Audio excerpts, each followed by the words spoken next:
সৰ্বভাৰতীয় নীট পৰীক্ষাত উজলিল কলগাছিয়াৰ ৰেডিয়েন্স একাডেমি। কলগাছিয়াৰ বিভিন্ন প্ৰান্তৰ 5 গৰাকী কৃতিমান শিক্ষাৰ্থী সদ্যঘোষিত সৰ্বভাৰতীয় নীট পৰীক্ষাত অসামান্য ফলাফল অৰ্জন কৰি অঞ্চললৈ গৌৰৱ কঢ়িয়াই আনিছে।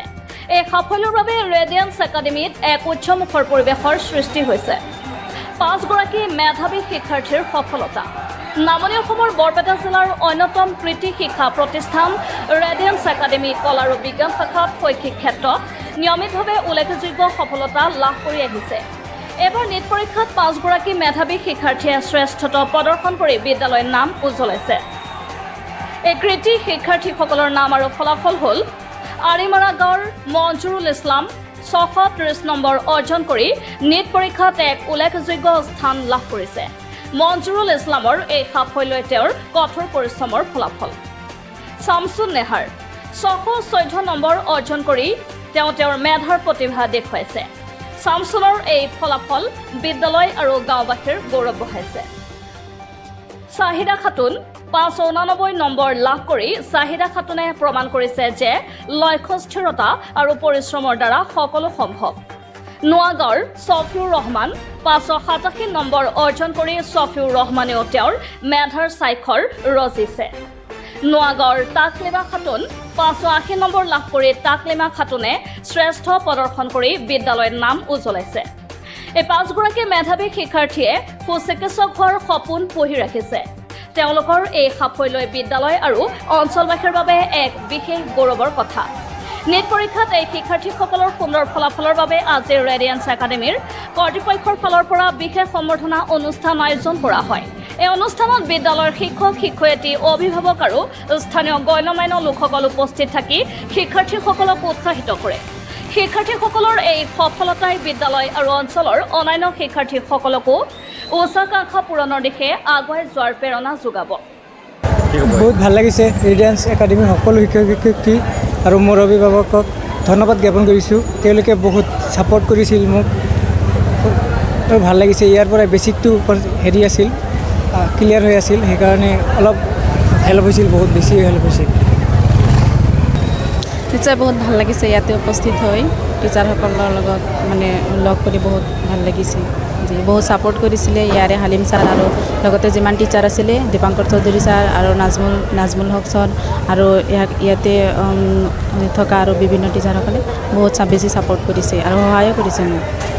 মানে কি মোৰ মানে কি আজি সকলো মানে কি জীৱনতকৈ মানে কি জীৱনত এটা ফাৰ্ষ্ট ষ্টেপ ছাকচেছৰ মানে সেইটো ফিল হৈ আছে মানে। আৰু মানে ইয়াত মানে আপোনাৰ কণ্ট্ৰিবিউশ্যনটো মানে ঘৰৰ পৰা সকলোৰে আছিল, মানে মা দেউতাক মানে টিচাৰৰ বা ৰিলেটিভছৰ সকলোৰে হেৰিত আছিল। মানে কি মই ইয়াতেই মানে কি 6ৰ পৰা কৰি আছিলোঁ মানে 7 বছৰটো মানে কি মানে ইয়াৰ ছাৰসকল বা মানে কি মেম যিহঁতে আছে মানে বহুতে ছাপৰ্টিভ আৰু মানে কি মানে মেইন আপোনাৰ নীটৰ কাৰণে মানে বেছিকটো বহুত ইম্পৰ্টেণ্ট আৰু মানে ইয়াৰ পৰা মানে বেছিকটো মানে বহুত ভালকৈ শিকাই দিয়ে আৰু থাকেইটা মানে কি বহুতে মানে কি ফ্ৰেণ্ডলি বা মানে আপোনাৰ কোনো আউট চাউট যদি থাকে তো সকলোকেইটা মানে কি তাৰ লগত ডিছকাছ কৰা যায়। তো মানে সেইখিনি মানে কি সুবিধা মানে ইয়াত পাইছোঁ কাৰণে মানে যিমানখিনি আহিব পাৰিছোঁ।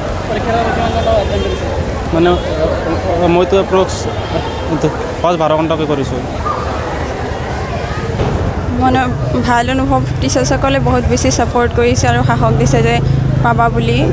সেয়ে মই আজি এইখিনি মানে আহিবলৈ সক্ষম হৈছোঁ আৰু মোৰ পেৰেণ্টছ চব টাইমতে মানে ছাপৰ্ট কৰিছে। সেয়ে আৰু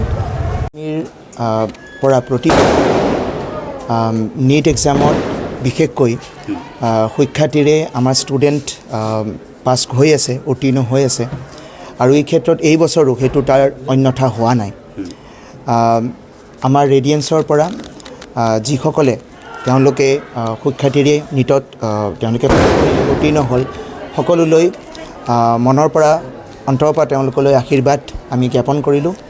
লগতে এটা ইনফৰ্মেশ্যন মই এই মিডিয়াৰ যোগে দিব বিচাৰোঁ যে এইবাৰৰ পৰা 2024ৰ পৰা আমাৰ ৰেডিয়েন্স একাডেমীটো ইণ্টিগ্ৰেটেড কোৰ্চ ষ্টাৰ্ট কৰা হৈছে আৰু সেই ইণ্টিগ্ৰেটেড কোৰ্চত বিশেষকৈ নীট এক্সামৰ কাৰণে কমপ্লিট 2 ইয়াৰ্ছৰ পেকেজ আছে আৰু এই ক্ষেত্ৰত আমি আশা কৰিব পাৰোঁ যে প্ৰতি বছৰ যে এনেকৈ যে আমাৰ ষ্টুডেণ্ট অতি মেহনত কৰি পেলাই তেওঁলোকে কষ্ট কৰি পেলাই তেওঁলোকে পাই আছে NEET 2026ৰ পৰা ফ্ৰেছ ষ্টুডেণ্ট একেবাৰে হায়াৰ ছেকেণ্ডেৰী দিয়াৰ পিছতেই NEET এক্সামত সুখ্যাতিৰে পাছ হ'বলৈ তেওঁলোকে এটিকে চেষ্টা কৰিব আৰু তেওঁলোকে পাৰিব ডেফিনেটলি পুনৰাই এই ৰেডিয়েন্স একাডেমীৰ এই বছৰৰ যিটো ৰিজাল্ট আৰু যিটো মাৰ্কছ যিসকলে তেওঁলোকে এই ষ্টুডেণ্টখিনিয়ে পাইছে অতি হাই মাৰ্কছ 620+ মাৰ্কছ আছে আমাৰ এইটো কি বুলি কয় ৰেডিয়েন্সৰ পৰা যিটো নিজেই আমি ধৰক নিজেই আমি প্ৰাউড ফিল কৰি আছোঁ সেইটোৰ বিষয়ে।